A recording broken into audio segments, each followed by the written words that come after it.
కానీ ఇది మోషే ధర్మశాస్త్రంలో అలా చెప్పలేదు.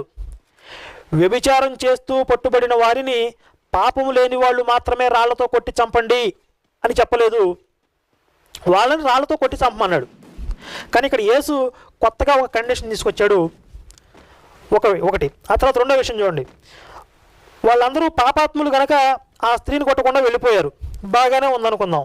మరి యేసులో ఏ పాపం లేదు కదా, ఈయనైనా ఆ స్త్రీని రాళ్ళతో కొట్టి చంపాలి కదా, ఎందుకు చంపలేదు? నేను కూడా నీకు శిక్ష విధించను పో అని ఎందుకు క్షమించాడు?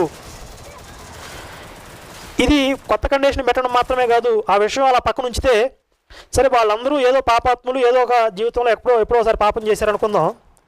మరి యేసు ఏ పాపం చేయని వాడు పరిశుద్ధుడు అని చెప్పి ఈ క్రైస్తవ ప్రచారకులు ఓదరు కొడుతూ ఉంటారు కదా. మరి యేసులో ఏ పాపం లేనప్పుడు ఈయన మోషే ధర్మశాస్త్రం ప్రకారం రాళ్ళతో కొట్టి చంపాలి